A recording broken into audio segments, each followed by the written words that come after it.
CM Revanth Reddy Osmania university Tagore ఆడిటోరియంకి వచ్చింది. సిగ్గుందా? ఆ ఆడిటోరియంలో ఒక్క విద్యార్థి కూడా లేడు. కేవలం అక్కడ ఉన్నటువంటి only Osmania university staff, Revanth రెడ్డికి సంబంధించిన ఒత్తాసు పలికి ఒక భజన బ్యాచ్ వాళ్ళతో పెట్టుకొని వీళ్ళు కేవలం అక్కడికి వచ్చి ఏమైనా మా నిరుద్యోగుల గురించి మాట్లాడతారని మేము చాలా హ్యాపీగా ఉన్నాం.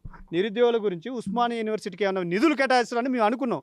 నిధులు శూన్యం, నిరుద్యోగులకి గుండు సున్నా పెట్టిండు. అరే బాబు, 2 లక్షల ఉద్యోగాలు ఇస్తున్నావు. నువ్వు 2 లక్షల ఉద్యోగాలలో కేవలం నువ్వు ఇచ్చింది ఎంత? సిగ్గు లేకుండా ఒక్క జాబ్ నోటిఫికేషన్ లేదు, ఒక శుభవార్త చెప్తామని మేము 1000 కళ్ళతో చూసుకున్నాం. అంటే నువ్వు ఒక మాట అన్నావు, ఉస్మానియా యూనివర్సిటీకి వచ్చి నేను ఒక్కడనే వస్తా అని చెప్తున్నావు. ఈ కంచెలు ఎందుకు నీకు? ఈ కంచెలు ఎందుకు పెట్టినావు? కంచెలు పెట్టుకొని 20,000 మంది పోలీసు వాళ్ళని పెట్టుకొని నీకు ఒక సెక్యూరిటీ గార్డుకి లెక్క పెట్టుకుంటూ ఫోజులు కొట్టుకుంటూ నేను ఉస్మానియా యూనివర్సిటీలో డీజీపీకి నేను ఆదేశాలు ఇస్తున్నా, నాకు ఎవ్వరు అవసరం లేదు డీజీపీ గారు అని పక్కన ఉన్నటువంటి అధికారులు కూడా సప్పట్లు కొడుతున్నారు. అంటే మీరు అధికారులు అనుకోవాలన్నా? మరి మీరు మా స్థాయి నుంచే కదా, నిరుద్యోగుల నుంచే కదా మీరు వచ్చింది. అంటే నువ్వేం సాంకేతిక ఇస్తున్నావు రేవంత్ రెడ్డి? నీకు దమ్ము ధైర్యం ఉంటే మా ఉస్మానియా యూనివర్సిటీకి నిధులు నువ్వు జీవో రిలీజ్ చేస్తున్న వెంటనే చేయొచ్చు కదా. ఒక్క సోషల్ మీడియాను కూడా లోపలికి ఎలవ్ చేయకుండా, మా నిరుద్యోగులను ఎలవ్ చేయకుండా, ఉస్మానియా యూనివర్సిటీ మా విద్యార్థులు పీజీ వాళ్ళకి గోదావరి హాస్టల్, మానేరు హాస్టల్, కావేరీ హాస్టల్కి ఎగ్జామ్స్లో అయిపోయి తాళం వేసినాక నువ్వు పెట్టుకున్నావంటే సిగ్గుచేట అనిపిస్తుంది. అలా ఉస్మానియా యూనివర్సిటీలో 25 హాస్టల్ ఉన్నాయి దగ్గర. హాస్టల్లో ఒక్క లేడీస్ విద్యార్థులు మా డిపార్ట్మెంట్ సైన్స్ కాలేజ్ నుంచి ఎవరు రాలేదు, మా ఆర్ట్స్ కాలేజ్ విద్యార్థులు ఎవరు రాలేదు. వాళ్ళు రాకుండా నువ్వు మీటింగ్ పెడితే ఏం ప్రయోజనం? అంటే ఎంత సిగ్గుచేట అనిపిస్తుందంటే ఉస్మానియా యూనివర్సిటీకి వచ్చి సిగ్గుచేటు ఇది. నువ్వు కంచెలు పెట్టుకొని ముందస్తు అరెస్ట్ చేసి ఏమైనా ప్రయోజనం ఉందా? నువ్వు తక్షణమే ఆలోచన చేసుకొని వెంటనే నిరుద్యోగులకి నువ్వు జాబ్ నోటిఫికేషన్ విడుదల చేస్తే బాగుంటుందని మేము హెచ్చరిస్తున్నాము. ఎందుకు అంటున్నామంటే మీరు జీపీఓ ఎగ్జామ్ పెట్టి ఎగ్జామ్ మార్కులో క్వాలిఫై కానోని కూడా 2 సార్లు ఎగ్జామ్ పెట్టినావు. అయినా అవి పోంగా కూడా ఇంకా దగ్గర 6,000 పోస్టులు ఖాళీ ఉన్నాయి. అందులో 2 సార్లు ఎగ్జామ్ పెట్టినావు.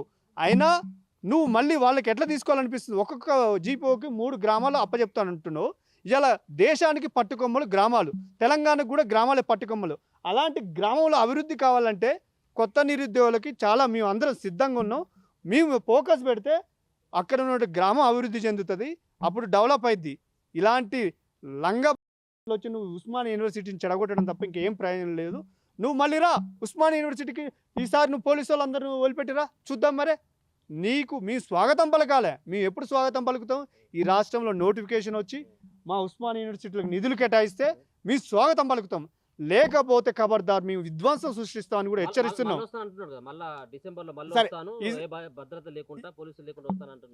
వస్తా అంటే మేము కూడా చూసుకుంటాం. ఇంకా ఎందుకు నువ్వు రాజ్యాంగంలో నీకు రావాల్సినది ఉంది. నీకు ఆర్టికల్ 19 ఉంది, స్వేచ్ఛపరంగా నువ్వు రావచ్చు. మేమైనా ఎవరైనా శాంతియుతంగా ఏదైనా చేసుకోవచ్చు. ఇలా నువ్వు సీఎం హోదాలో ఉన్నావు.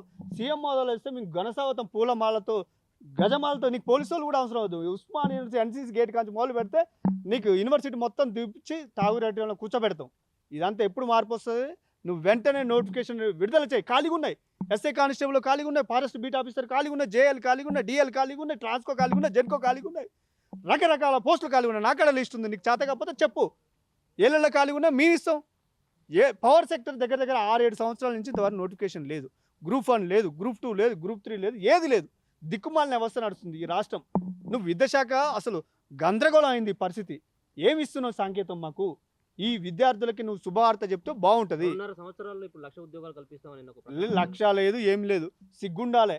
ఆయన ఇచ్చిన జాబ్ నోటిఫికేషన్ ఇవ్వకుండా ఖాళీగా ఉన్నాయి. తానా అంటే తందన బ్యాచ్ ఉంది అలా. జై రేవంత్ రెడ్డి. ఎవడన్నా విద్యార్థి ఉండల్లా? తాగురేటి ఒక్క విద్యార్థి లేడు. మా ఉస్మానియా యూనివర్సిటీ విద్యార్థులు అన్ని ఎగ్జామ్స్ అయిపోయి ఆయన 21కి రావాల్సింది ఉంది. యాక్చువల్గా ఆ 21 తోక ముడుచుకుండు. ఇదేందో ఎగ్జామ్ నడుస్తున్నాయి, ఈసీ గారు ఎగ్జామ్ అయిపోయినాక పెట్టుకుందాం అన్నాడు. ఇవాళ నువ్వు రాజ్యాంగం పరంగా నువ్వు ఒక హోదాలో ఉండి మా అందరికీ నువ్వు ఒక శుభవార్త చెప్తే బాగుంటుంది. ఏ శుభవార్త లేదు ఆడ.